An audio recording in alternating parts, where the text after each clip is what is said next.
말씀 중심에서 싸움의 기술이라는 제목으로 제목 설교를 하려고 합니다. 3장 16절은 속 사람을 능력으로 강건하게 하시며, 이 말은 우리의 속 사람을 하나님께서 건강하게 하시며, 이제 그런 말이죠. 거기에 제목을 두고 묵상의 주제를 두고 오늘 싸움의 기술이라고 하는 제목으로 하나님 말씀 함께 나누려고 합니다. 약 2년에 걸쳐서 새벽마다 시편을 묵상하면서 함께 은혜를 나누는데, 이제 시편이 5편만 남겨놓았습니다. 아쉽기도 하고 뭔가 또 성취감도 있고 그렇습니다. 모든 시편이 의미 있었지만 사실 다윗이 쓴 이 시편이 정말 좋았습니다. 다윗이 쓴 시편을 보면서 저는 그런 마음이 들었어요. 마치 다윗이 쓴 일기장을 훔쳐보는 것 같다. 그런 설레임과 긴장감 속에서 위로와 공감을 경험할 수 있었습니다. 일기장에는 자신의 마음을 솔직하게 적잖아요. 그렇죠? 다른 사람에게 말할 수 없는 것까지 또 솔직하게 적잖아요. 다윗이 시편이 그래요. 다윗의 시편을 읽으면서 이렇게 말해도 되나? 이런 말까지 자기의 있는 속을 그대로 다 드러내놓은 그 시편을 보면서 마치 다윗의 일기장을 훔쳐보는 것 같았습니다.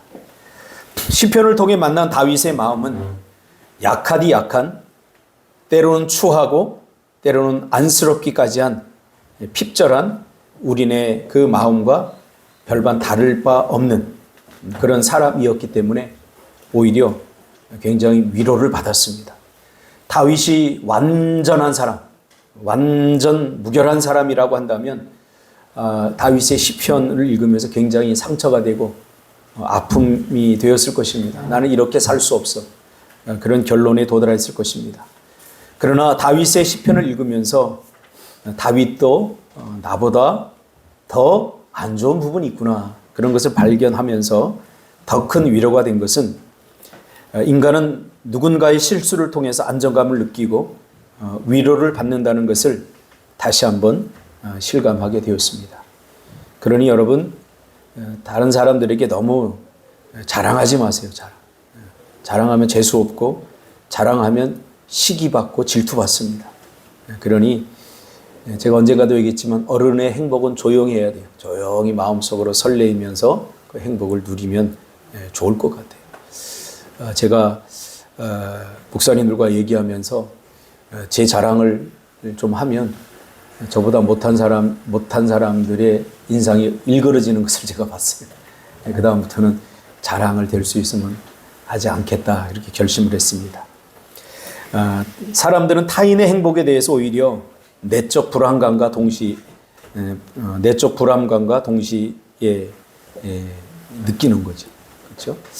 타인이 행복하면 나도 같이 기뻐야 되는데, 타인이 행복하면 내 안에 어떤 불안감이 동시에 든다는 거죠. 이게 자기의 진짜 모습이에요. 이게 자기의 진짜 모습. 그렇죠? 다른 사람이 잘 되면 박수 쳐주는 게 아니라 난 불안한 거죠. 저 사람은 저렇게 성공하고 저렇게 잘 나가는데 나는 뭐지? 내적 불안이 드는 거. 이게 자기의 진짜 모습이죠. 그래서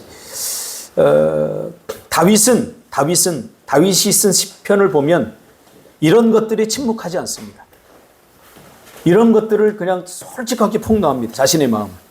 그러면서 자신을 객관화하고 자신을 성경에 있는 그대로 펼쳐서 자신의 삶의 약함과 부족한 성품과 성격에 이렇게 밑줄을 긋게 되죠. 그렇죠? 그런 모습을 보게 됩니다. 신앙은 자신을 알아야 지켜낼 수 있는 것임을 잊지 말아야 됩니다. 다윗을 통해서 저는 지난 2년 동안 통렬하게 이 부분을 배우게 되었습니다. 특히 다윗에게서 저는 한 가지 기술을 배우게 되었는데, 어떤 기술이냐? 바로 싸움의 기술입니다. 싸움의 기술. 싸울 때 가장 중요한 건 뭐냐면, 다윗은 누구와 싸워야 하는지 분명하게 알았던 몇몇 안 되는 성경의 인물 중에 한 사람이었습니다. 사울 왕의 싸움의 대상은 다윗이었습니다. 다윗. 사울 안에 내면에 깊이 숨어있던 거짓된 자아가 만들어낸 그런 허영과 질투, 시기가 사울 왕의 눈을 멀게 한 것입니다. 그래서 사울 왕은 싸움의 대상을 다윗으로 잡아버렸습니다. 그는 다윗과 싸우느라 그의 아까운 인생의 황금기를 허비했습니다. 왕으로서의 삶도 누리지 못했습니다. 사울 왕은 두 눈을 시퍼렇게 뜨고 있었지만 그의 영의 눈은 멀어 있어서 남들이 다 알고 있었지만 사울 자신은 자신의 문제가 뭔지 몰랐다는 거죠. 반면에 다윗은 하나님과 동행하고 교제하는 중에 자신 안에 숨겨진 자아와 눈먼 자아가 있음을 발견하고 참 자아를 찾는 그런 싸움을 시작하게 됩니다. 그러니까 사울 왕의 싸움의 주적, 싸움의 대상은 다윗이었지만 다윗의 싸움의 대상은 자기 자신이었어요.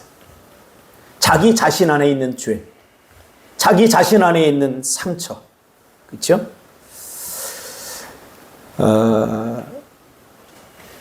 이것이 다윗과 그리고 사울의 삶을 갈라놓게 됩니다.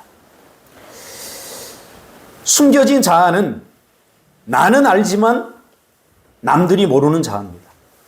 숨겨진 자아는 뭐라고요? 나는 알고 있지만 남들이 모른다고 생각하는 것. 이것이 숨겨진 자아입니다.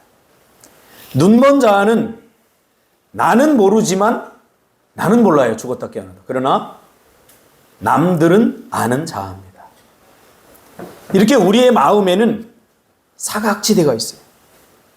나만이 아는 내가 있는 반면에 나는 나를 잘 안다고 생각하는데 나만 모르는 다른 사람들은 다 아는데 나만 모르는 나의 모습이 있을 수 있다는 거예요. 그렇죠? 이게 눈먼 자아입니다. 숨겨진 자아는 자신이 알고 있어서 감추고 숨기는 거예요. 이게 드러나면 부끄럽고 이게 드러나면 사람들이 나를 좋아하지 않을 것 같으니까 숨기고 감추는, 이게 숨겨진 자아라고 한다면, 눈먼 자아는 나만 모르고 다른 사람이 다 아는 거예요. 근데 나는 모르는 거죠. 다윗과 사울 왕의 내면을 분석해 보면 이 두 사람에게 이 두 가지가 다 있었어요. 이 두 가지가 다 있었어요. 숨겨진 자아와 눈먼 자아가 다 있었죠. 그런데 사울 왕은 정말로 끝까지 숨기려고 했어요. 그리고 다른 사람들이 다 아는데 자기만 모르는 그 사각지대, 영적 사각지대를 인정하지 않았어요. 그래서 신하들이 이야기하고 그 부분을 지적하면 알아듣지를 못한 거죠. 반면에 다윗은 달랐죠. 하나님 앞에 이 숨겨진 창을 활짝 열어서 하나님과 교제하면서 자신의 있는 모습 그대로를 가지고 하나님 앞에 나아갔습니다.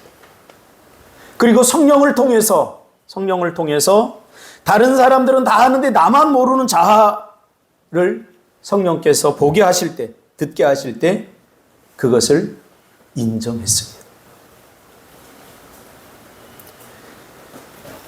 하나님과의 참된 교제는 언제 시작되느냐? 이 숨겨진 창을 활짝 열어서 하나님 앞에 솔직하게 나아갈 때, 그때 하나님과의 참된 교제가 시작이 됩니다. 그리고 내가 눈이 멀은 채로 산다는 것을 인식하고 자신의 눈을 뜨게 해달라고 주님께 요청하게 되는 거죠. 특히 시편 30편 3절은 다윗이 얼마나 자신 안에 있는 죄의 잔상과 치열하게 싸웠는지 말해줍니다.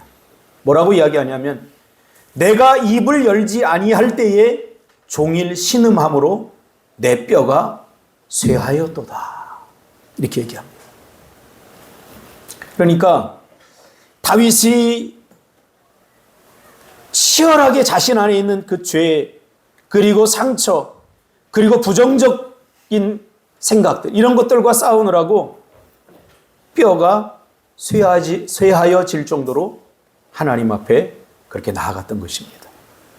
다윗은 외부와의 싸움과 자신과의 싸움에서 어떤 것이 힘든지 분명히 알았던 겁니다. 보이는 것, 사람과의 싸움, 보이는 환경과의 싸움, 이것보다 더 힘든 싸움은 내 안에 있는 죄와 내 안에 있는 욕심과 내 안에 있는 거짓된 자아들과의 싸움입니다. 이게 얼마나 힘든지 모릅니다. 그래서 다윗의 시를 보면 자주 등장하는 표현이 있습니다. 문장, 단어가 있는데 무슨 말이냐면 토설이라는 단어입니다. 토설하였다. 내가 하나님 앞에 토설합니다. 이 토설이란 말은 자신 안에 감춰진 그러한 나, 숨겨진 나, 혹은 내가 보지 못하는 나의 모습. 그래서 우리 믿음의 선진들은 가끔 그런 기도를 했어요. 내가 알지 못하는 죄까지 하나님 앞에 갖고 나갔어요. 이건 뭐예요? 우리 인생에는 내가 다 알지 못하고 보지 못하는 사각지대가 있다는 거예요. 그래서 토솔이라는 그 말 안에 자신 안에 감춰진 나, 수치스러운 나, 솔직하게 하나님 앞에 다 토해내면서 하나님 앞에 나갔던 거죠. 무엇이 내 삶을 힘들게 하는가? 토설을 하지 않을 때는 사울이 나를 힘들게 한다고 생각했어요. 동굴에 숨어 다니면서 그 광야의 환경이 자신의 삶을 힘들게 한다고 했어요. 그러나 그가 하나님 앞에 토설하면서 깨달은 것이 있는데 뭐냐면 자신 안에 있는 욕심, 욕망들. 그렇죠? 그래서 나중에 다윗의 시를 보면 나는 어디에 있든지 만족합니다.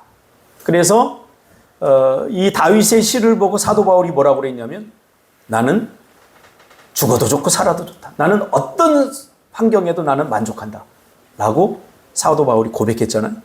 그게 사도 바울의 고백이기도 하지만 사실은 먼저 고백한 사람이 바로 다윗입니다. 다윗. 생각해 보세요. 내가 불편한 침대에 자는데 사실은 침대가 불편한 것은 침대가 불편할 수도 있지만 그러나 내 마음 먹기 달린 거예요. 내 마음 먹기 달린. 그러니까 내가 문제인 거죠. 내 안에 있는 욕심이 그걸 불편하도록 생각하게 하는 거예요. 내 안에 있는 상처가 그렇도록 만드는 거예요.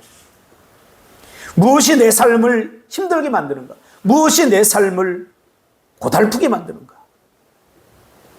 내 주변의 사람들이 아니라 내 안에 있는 죄, 욕망들, 그런 것들이 내 삶을 힘들게 만든다는 거예요. 또한 내 안에 있는 두려움과 불안, 그것을 만들어내는 어떤 보이지 않는 숨겨지고 감추어진 자아가 있다는 것을 다윗은 깨닫게 되죠. 그래서 저는 새벽에 이 시편을 2년 동안 보면서 사실은 제가 많이 성장하고 제가 많이 자랐다는 것을 저는 인식하게 되었습니다. 그렇지. 예전에는 함부로 튀어나오던 정죄, 비난, 이런 것들이 2년 동안 다윗을 보면서 그리고 사울을 비교하면서 저는 분명히 알게 되었습니다. 그러므로 신앙생활을 한다는 것은 성경의 밑줄을 긋는 것이 아니라 내 마음의 밑줄을 긋는 과정입니다. 책을 읽다가 밑줄을 긋는다는 것은 공감했다는 뜻이에요. 공감. 맞아. 공감했다는 뜻이에요. 그런데 이제 우리는 더 이상 성경의 밑줄을 긋는 것이 아니라 우리 마음의 밑줄을 그어야 됩니다. 내 마음의 밑줄을 긋고 그리고 이 마음이 언제 생겼는지, 왜 생겼는지, 왜 나는 이런 생각을 하는지, 왜 나는 저 사람이 불편한지, 나는 왜 더 좋은 환경임에도 불구하고 감사하지 못하는지. 환경을 보고 나오는 게 아니라 내 마음을 보고 나와요. 내 마음을 불편하게 하는 것이 뭔지 깊이 묵상하여 자신의 진짜 마음의 실체와 직면해야 됩니다. 바리새인과 서기관들이 하지 못한 것이 바로 그겁니다. 바리새인과 서기관들은 자신의 마음을 묵상하지 않고 타인을 묵상했어요. 그러니까 계속 허물과 죄가 보이는 거죠. 그러니까 비난과 정죄를 하는 거죠. 그러나 세리와 창기들은 자신의 마음을 본 거죠. 그러니까 저 사람의 저 문제가 내 안에도 있고, 저 사람의 아픔이 나에게도 있고, 저 사람의 힘이 나에게도 있으니까 함부로 비난하고 정죄할 수 없는 거예요. 왜? 나도 똑같은 사람이니까. 그러니까 신앙생활은 여기서부터 시작이 되는 거예요. 여기서부터. 아하, 저 꼴보기 싫은 저 사람의 모습이 바로 내 모습이구나. 내가 인식하지 못하지만 이게 내 모습이구나. 그것을 통렬하게 경험했던 사람이 다윗이에요. 그러나 사울왕은 그렇지 않았죠. 핑계대고 변명하면서 이 모습이 내 안에 있다는 것을 인정하지 않았어요. 그러니까 사울왕을 추적해 보세요. 계속 핑계대고 변명합니다. 이건 뭐 때문입니다. 이건 저 사람 때문입니다. 이거는 또 선지자가 일찍 오지 않아서 그렇습니다. 너 왜 예배를 드렸느냐? 선지자가 올 때까지 기다려야 되지 않느냐? 그러니까 다윗 같으면 어떻게 해요? 죄송합니다. 잘못했습니다. 그만 내 마음에 두려움이 생겨 조급해서 저 적군들이 우리를 공격해서 우리가 다 죽을까 봐 두려움 때문에 이렇게 했습니다. 이렇게 솔직히 얘기해야 돼요. 직면해야 돼요. 그런데 사울은 그렇게 하지 않았어요. 계속해서 핑계대고 변명했습니다. 다 진멸하라 했지만 진멸하지 않았어요. 왜 진멸하지 않았죠? 자신 안에 있는 탐심 때문에. 탐심 때문에. 갖고 싶은 소유에 대한 욕구 때문에. 그래 놓고는 뭐라고 얘기합니까? 하나님께 더 좋은 예배를 드리기 위해서 아주 좋은 양들, 좋은 것들은 가치 없는 것은 다 진멸해버리고 좋은 것들은 내가 다 남겨놨습니다. 이러잖아요. 정말 그럴까요? 그렇지 않아요. 내 마음의 밑줄을 긋고 깊이 묵상하여 자신의 진짜 마음의 실체와 직면해야 합니다. 그래서 자신의 민낯을 인식하려면 용기가 필요합니다. 용기가 필요해요. 내가 보기보다 겁쟁이구나. 내가 보기보다 정말 비열한 인간이구나. 내가 보기보다 굉장히 좋지 않은 인간이구나. 근데 우리는 자꾸 그럴듯한 나의 모습으로 치장하려고 합니다. 그러니까 신앙생활이 자꾸 율법화가 되어가고 종교적이 되어가는 이유가 그거예요. 그런 신앙에는 변화가 없어요. 왜? 누군가 내 잘못을 지적하면 난 또 다른 모습으로 치장하면 되니까. 이런 사람에게 내 변화가 일어나지 않아요. 통렬하게 눈물을 뿌리면서 내가 이 수준밖에 되지 않고 내가 10년, 20년, 30년을 믿고 내가 목사고 내가 장로고 내가 안수 집사인데 내 모습이 이것밖에 되지 않는구나. 그러면서 통렬하게 자신을 인정하고 인식하면서 하나님 앞에 나와야 내 삶이 변화되잖아요. 내 생각이 변화되고 그러잖아요. 근데 누군가 나를 지적하면 저 사람이 더 볼 수 없는 곳으로 숨어서 자기 위선으로 나아가게 되죠. 그게 바리새인과 서기관들의 모습입니다.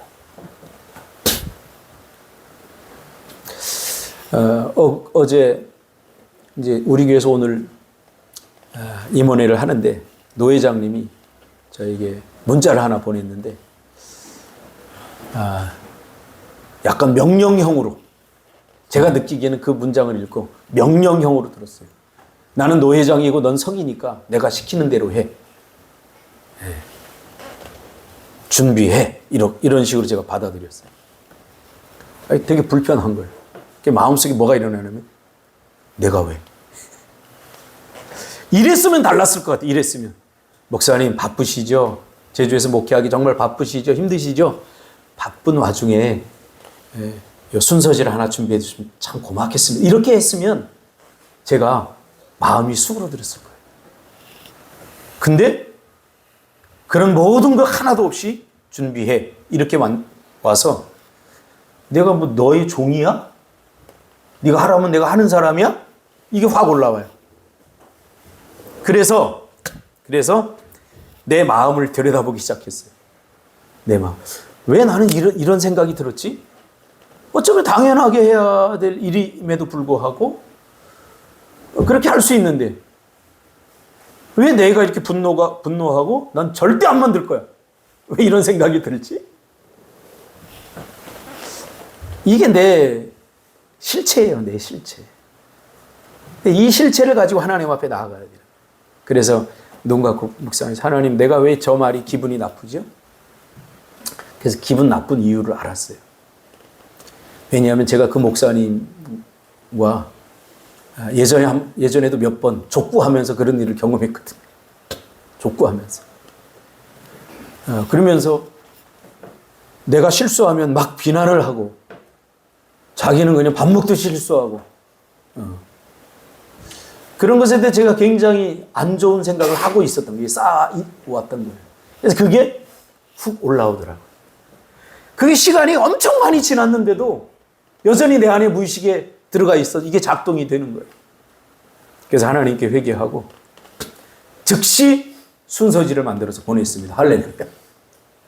네. 이게 마음이 얼마나 편한지 몰라요. 다윗은 그런 사람이었다는 거예요.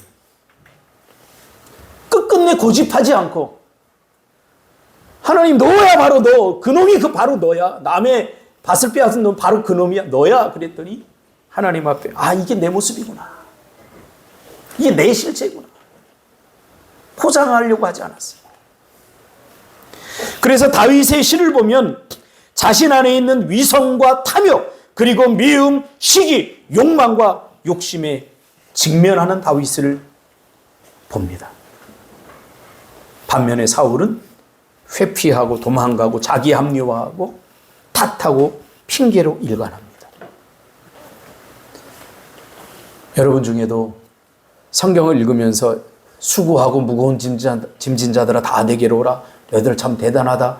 이런 이야기는 머리에 쏙쏙 들어오는데 성경을 읽으면서 이 위선자야, 이 탐심으로 가득한 녀석아, 그런 말은 잘 안 들어오잖아요. 저와 여러분 다 맞습니다. 같습니다. 자신을 두고 위선적이고 탐욕적이라고 생각하는 사람은 그렇게 많지 않습니다. 그러나 참된 신앙은 여기서부터 시작을 하는 것입니다. 이와 같이 사울처럼 마음이 삐뚤면 좋은 인생을 산다는 것은 불가능합니다. 좋은 환경이 없기 때문이 아니라 내 주변에 좋은 사람이 없기 때문이 아니라 이미 내 마음이 삐뚤어졌기 때문에 좋은 인생을 살 수 없게 되는 것입니다. 다윗에게서 배우는 싸움의 기술은 자신의 부족하고 연약함을 인정하고 주님께 도와달라고 끊임없이 겸손한 마음으로 나아가는 것이었습니다. 이것이 다윗이 체득한 싸움의 기술입니다. 왜냐하면 내 안에 있는 죄를 이기는 것은 주님밖에 없거든요. 주님의 도우심. 그래서 오늘 본문에도 뭐라고 합니까? 그의 영광의 풍성함을 따라 그의 성령으로 말미암아 너희 속사람을 능력으로 강건하게 하시고. 내적 시효한 분들은 무슨 이야기를 하는지 다 알 거예요.